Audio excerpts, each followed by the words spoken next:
Bismillahirrahmanirrahim. Alhamdulillahirabbil alamin. Allahumma shalli wa sallim ala sayidina Muhammadin miftahi babi rahmatillah adada ma fi ilmillah salatan wa salaman daimain bidawami mulkillah wa ala alihi wa sahbihi. Allahumma shalli ala sayidina Muhammadin salatan taftahu biha lana futuhal arifin wa tufaqihuna biha fid din wa ala alihi wa sahbihi. Assalamualaikum warahmatullahi wabarakatuh.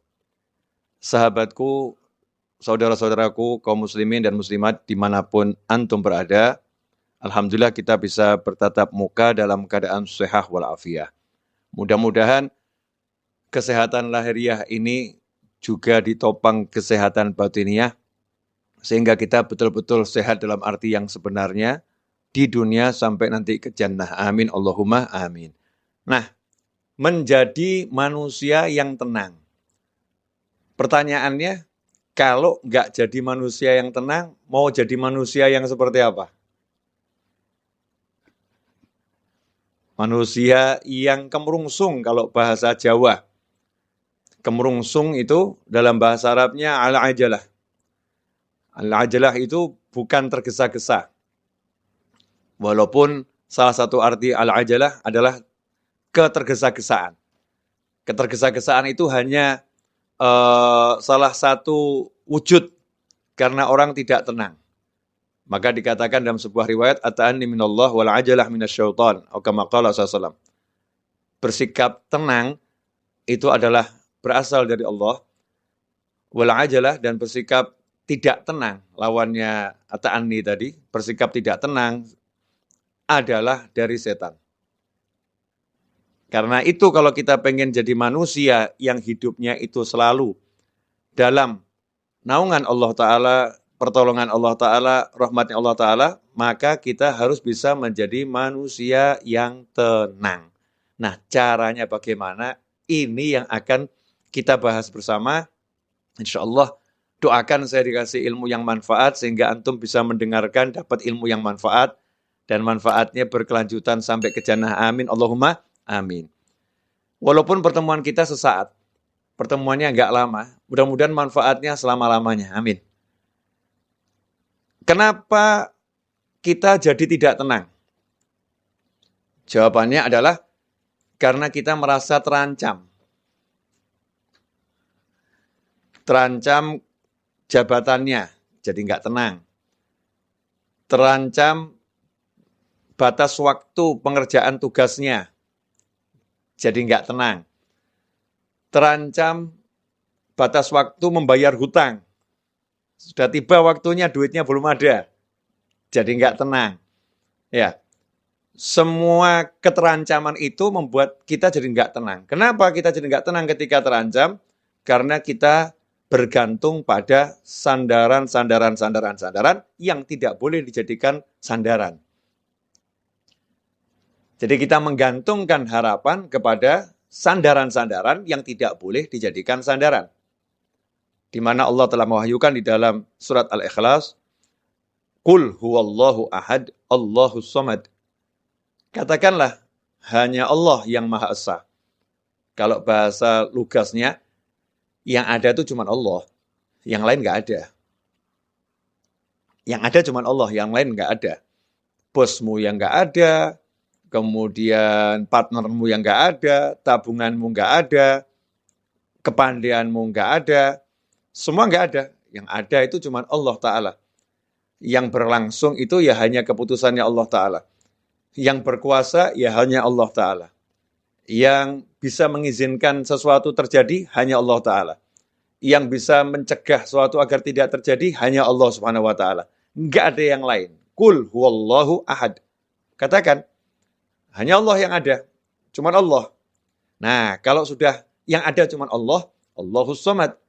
Allah adalah harapan, sandaran, Tuhan yang menjadi tempat bergantungnya segala sesuatu. Hanya Allah, nggak ada yang lain. Kalau udah begitu, kemudian kita jadi tercerahkan. Oh, yang bisa nolong hanya Allah. Yang bisa membantu hanya Allah. Yang bisa menyelesaikan masalah kita hanya Allah. Yang bisa ngasih kita rezeki hanya Allah. Yang bisa hanya Allah. Yang mampu membuat jadi tidak bisa hanya Allah. Yang bisa mencegah hanya Allah, nggak ada yang lain. Disitulah kemudian kita menjadi tenang. Kenapa? Karena urusan sama Allah itu semua serba mudah. Nggak ada urusan sama Allah ruwet. Nggak ada susah. Semua serba mudah. Simple. Mau ketemu paling mudah ketemu Allah. Mau ketemu Habib Novel, susah.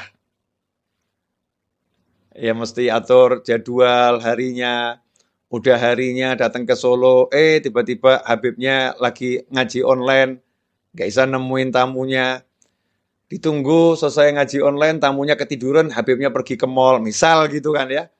Wah tadi udah keluar Habibnya ke mall, susah nih mau nemuin Habib Novel. Muncullah kalimat, Habib Novel susah ditemuin. Tapi sejak kapan ada kalimat Allah susah ditemuin? Nggak ada. Nggak ada. Ngomong sama orang yang paling kita cintai, suami atau istri. Masya Allah. Untuk didengar itu susah. Udah ngomong sama suami berkali-kali, nggak pernah didengar. Udah ngomong sama istri ribuan kali, nggak pernah didengar. Tapi kalau ngomong sama Allah, nggak ada kata nggak didengar. Wa huwas sami'ul alim. Ya Allah maha mendengar, maha mengetahui. Allah mendengar. Iblis ngomong aja didengar sama Allah Ta'ala. Apalagi kita. Ya iblis tuh ngomong sama Allah didengar. Allah kalau udah maha mendengar itu nggak pilah-pilah. Yang ngomong itu wujudnya seperti apapun, wujudnya iblis, wujudnya setan, wujudnya siapapun, didengar sama Allah Ta'ala. Nggak dipilah-pilah. Allah maha mendengar. Jadi, kalau hubungan sama Allah, serba mudah. Diperhatikan nggak sama Allah? Allah maha melihat. Kira-kira Allah tahu perasaan saya nggak? Allah Al-Khabir. Ya. Sampai hal yang paling detil pun dari diri kita, Allah maha mengerti.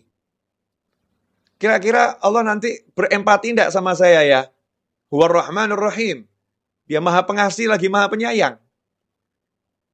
Lah yang enggak iman aja disayangin, apalagi yang iman. Huwar Rahmanur Rahim. Ya, dia Allah maha pengasih lagi maha penyayang. Saat itulah kita jadi tenang. Karena untuk berhubungan sama Allah, kita nggak harus ke kanan, nggak harus ke kiri, nggak harus ke depan, nggak harus ke belakang, nggak harus naik, nggak harus turun. Tinggal ini. Hatinya nyambung ke Allah, selesai. Kalau udah begitu, jadinya tenang. Nggak punya duit, mau bayar hutang. Ini contoh kasus ya. Karena saya banyak yang WA saya gitu, Beb, mau bayar hutang nggak punya duit, gimana ini? Jawaban saya dibayar. Habib ini aneh bener nih, nggak punya duit kok suruh bayar. Iya dibayar. Bayar hutang ini kan ada prosesnya. Proses nomor 1, jangan pernah percaya sama siapapun yang mengatakan kamu mampu bayar hutang. Enggak. Katakanlah kepada siapapun, saya tidak mampu membayar hutang saya. Yang mampu bayar hutang saya hanya Allah Ta'ala, tapi saya akan bayar hutang saya. Tugas saya adalah berniat membayar hutang. Yang nanti membuat saya mampu bayar hanya Allah, nggak ada yang lain. Jangan pernah percaya tabunganmu mampu untuk bayar hutangmu. Wah, itu nanti langsung diuji. Tabungannya tiba-tiba habis, anaknya sakit, habis tabungannya. Selesai. Naudzubillah min dzalik. Jangan sombong. Wah, saya punya tabungan banyak, saya punya aset banyak. Sombong amat kamu. Nah, Tuhanmu, asetmu, tabunganmu. Sebentar dihancurkan sama Allah Ta'ala. Galaunya luar biasa. Jangan pernah mengandalkan siapapun dan apapun. Saya punya Allah, Allah akan lunaskan hutang saya. Saya berniat bayar hutang. Nomor 1 itu. Ya. Kemudian nomor 2 bagaimana? Minta. Jangan sombong. Yang penting usaha dulu. Salah kamu. Yang penting minta dulu. Karena usaha itu diantaranya memohon pada Allah Ta'ala. Itu usaha. Bagaimana Rasul mengajarkan suasana sebagai utusannya Allah? Utusannya Allah loh ini. Berarti kan wakilnya Allah. Saya kirim utusan ke rumah Ustadz Fakhrul Razi. Berarti wakil saya. Nah itu makna kesaksian bahwasanya baginda Muhammad SAW adalah Rasul, utusan. Ya. Rasul, utusannya Allah Ta'ala. Artinya semua yang dari Rasul nggak mungkin salah. Karena semua yang dari Rasul dari Allah. Makanya kalau sampai mengatakan, ngapain memuliakan Rasulullah? Muliakan Allah, itu aneh. Memuliakan utusannya Allah, itu namanya memuliakan Allah Ta'ala. Kalau saya ngutus seorang ke rumahnya Ustaz Fakhrul Razi, kemudian Ustaz Fakhrul Razi dikasih tahu, ini utusannya Habib Novel. Kemudian beliau mengatakan, saya hormati Habib Novel. Kalau kamu tidak, saya marah. Kalau mau hormati saya, hormati utusan saya. Itu saya utus, sudah saya pilih. Kan begitu. Saya utus, sudah saya pilih. Bukan sembarang orang yang saya utus. Sementara Allah katakan, Allah utus manusia yang terbaik sebagai penutup utusan di akhir zaman. Sampai kapanpun. Penutupnya adalah baginda Muhammad SAW. Utusannya Allah Ta'ala. Diberi utusan yang the best buat kita semua. Nah, bagaimana kita memperlakukan utusan Allah ini, SAW? Kita menganggapnya manusia biasa, naudzubillah min dzalik. Kita harus menempatkan beliau sebagai penghubung kita pada Allah Ta'ala. Kalau saya mau dekat sama Allah, ya beliau ini penghubungnya. Kalau saya mau sukses dunia akhirat, ya ini yang punya semua informasinya ada pada baginda Muhammad SAW. Karena Allah berbicara dengan kita semua lewat baginda Muhammad SAW yang membumikan ajarannya Allah Subhanahu Wa Taala kepada umat manusia. Nah, Rasul ternyata ngajarin mudah. Mau hutang mau lunas, siapa yang berhutang dengan niat untuk melunaskan hutangnya, maka Allah akan lunaskan hutangnya. Siapa berhutang dengan niat untuk tidak melunaskan hutangnya, maka Allah akan hancurkan hartanya. Kama qala sallallahu. Ngeri. Bukan cuman gak lunas tuh, bahkan hancur hartanya. Bisnisnya akan remuk semua kalau niatnya gak baik. Tapi kalau niatnya baik, mau melunaskan hutang, Allah akan melunaskan hutangnya. Nomor 1 itu. Kemudian nomor 2, suruh baca doa. Banyak sekali doa dan amalan dari Nabi Muhammad SAW. Ada yang menjadi amalan dibaca tiap pagi. Ada yang dibaca tiap selesai sholat. Amalkan semua itu. Yang amalan pagi hari diamalkan untuk pelunas hutang. Amalan selesai sholat diamalkan untuk pelunas hutang.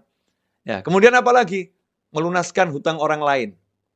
Maksudnya kalau kita punya piutang nih, ya kita jadi manusia yang juga baik sama orang-orang yang nggak bisa bayar. Dah, kamu saya lunaskan. Walaupun kita masih punya hutang banyak ini. Tapi ini orang-orang susah semua, nggak bisa bayar. Kita lunaskan. Nah, nanti kalau kita udah begitu, ini tahap level awal dasar udah kita jalankan, maka rahmat udah datang tuh. Rahmati qaribum minal muhsinin. Rahmatku dekat dengan orang-orang yang suka berbuat kebajikan, orang-orang ihsan. Nah, tahap berikutnya mulai usaha. Ini tadi ya semua kan satu paket ya, jangan dipilah-pilah. Jangan dikasih jarak 2 tahun kemudian baru usaha, bukan loh ya. Bukan urutan waktu 2 tahun kemudian, 3 tahun, enggak. Segera langsung, usaha. Ini usaha saya untuk melunaskan hutang saya dengan izin Allah Ta'ala. Nah, nanti Allah akan apa? Walladzina jahadu fina lanahdiyanahum subulana. Wa innallaha lama'al muhsinin.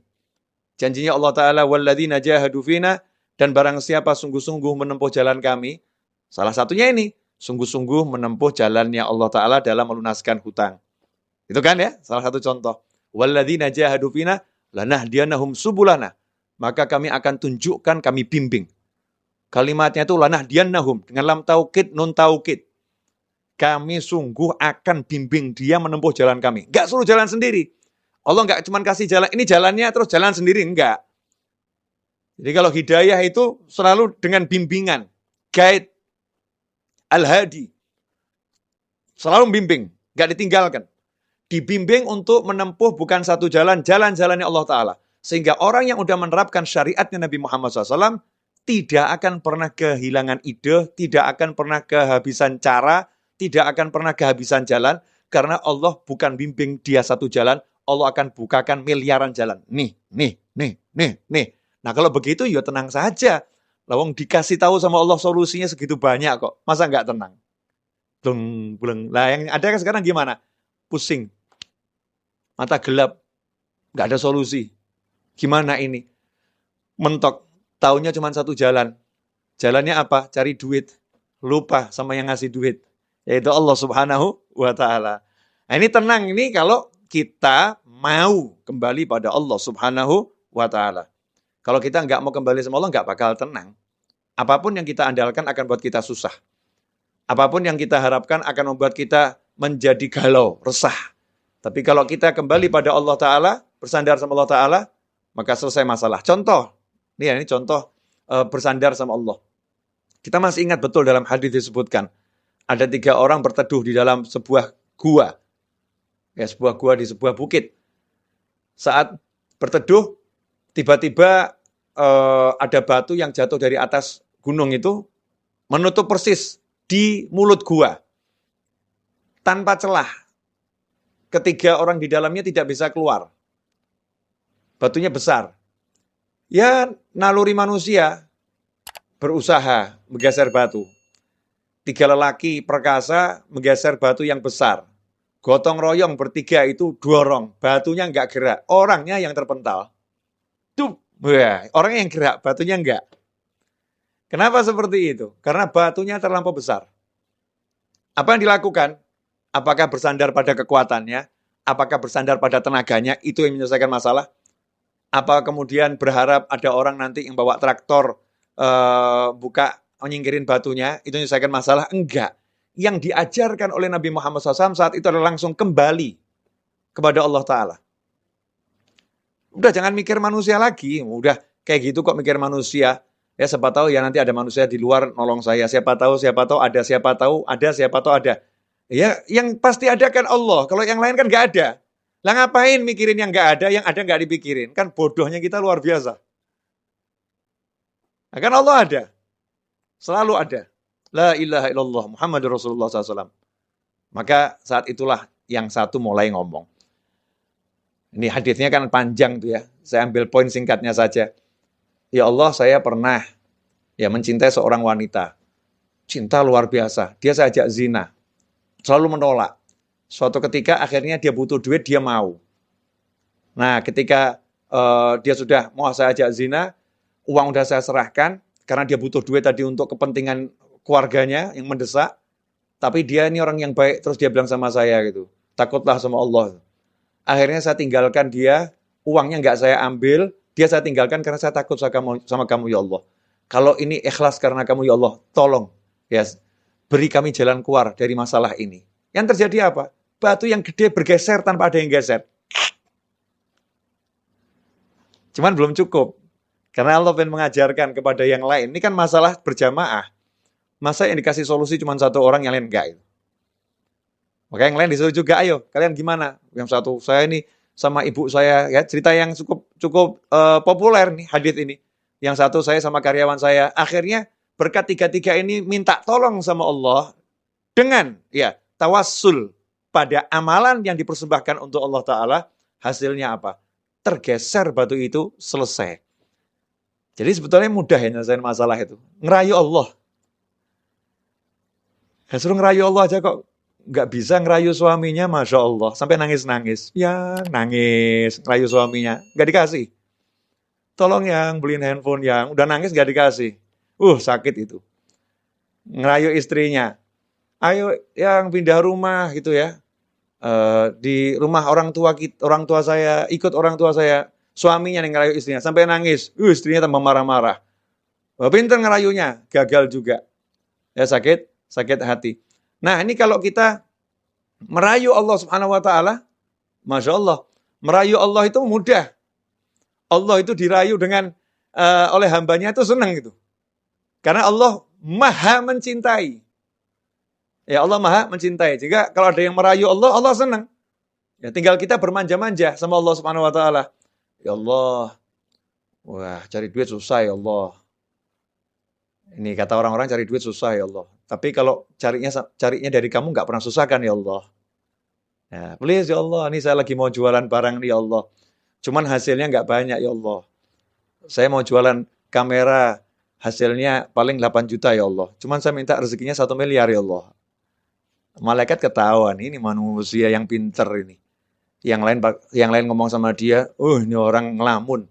Jual barang 8 juta kok minta rezeki 1 miliar. Ini orang ngelamun ini. Ini kata manusia yang ngelamun. Malaikat bilang, ini orang pinter ini. Karena dia mintanya sama Allah, bukan sama kamera yang mau dia jual. Dia mintanya sama Allah Subhanahu Wa Ta'ala. Subhanallah.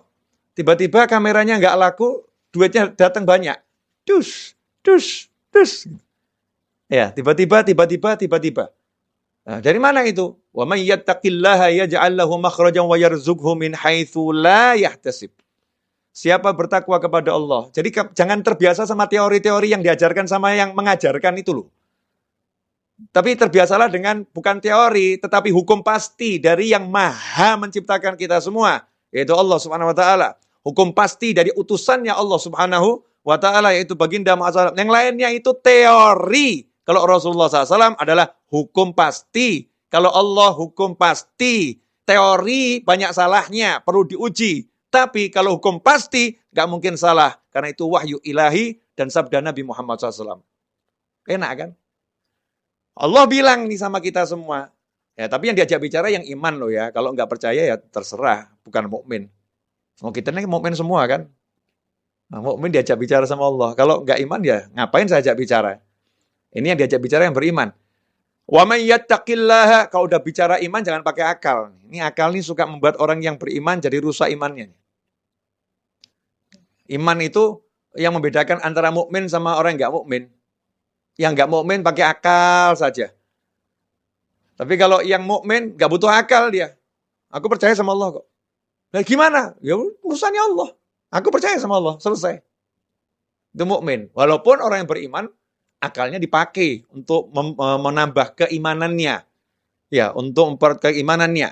Untuk menyampaikan kepada orang lain agar bisa menjadi beriman pula.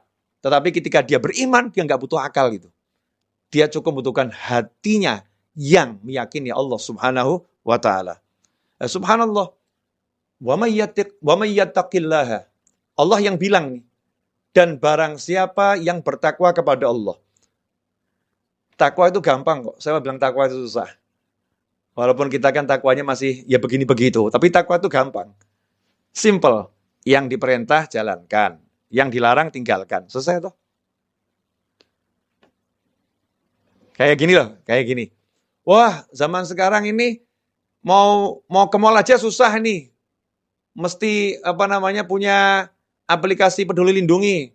Mesti harus sudah divaksin. Mau ke mall aja susah. Nggak susah toh ya? Ya jalankan saja peraturannya. Kalau kamu sudah vaksin, punya aplikasi Peduli Lindungi, kamu ke mall, mudah, nggak susah. Kan gitu. Nah, begitu pula dalam kehidupan kita dengan Allah Ta'ala. Simple. Kamu laksanakan perintah Allah, kamu jauhi larangan Allah, Allah laksanakan janjinya kepadamu. Wa may yattaqillaha, apa yang didapatkan? Yaj'al lahu makhraja. Hal yang paling ruwet dalam hidup manusia itu kalau jalan buntu. Betul ya? Jalan buntu. Ngelamar anaknya orang, ditolak, jalan buntu. Pusing dia. Ngelamar kerjaan di kantor, jalan buntu, pusing dia. Ya, mau bayar hutang nggak ada duit, jalan buntu, pusing dia. Maka janjinya Allah Ta'ala buat yang percaya sama Allah, yang mau ikuti aturannya Allah Ta'ala, wa may yattaqillaha, siapa takwa sama Allah, apa yang Allah janjikan nomor 1? Yaj'al lahu makhraja. Don't worry. Jangan khawatir, ojo wedi. Jangan takut kamu. Ya, jangan takut. Kenapa? Yaj'al lahu makhraja. Dia Allah akan selalu. Oh, ini harus digaris bawah ini. Dia Allah akan selalu yaj'allahu, memberikan kepada dia yang bertakwa pada Allah Ta'ala makhraja, jalan keluar. Batu nutupin segede apapun, orangnya bertakwa, Allah kasih jalan keluar.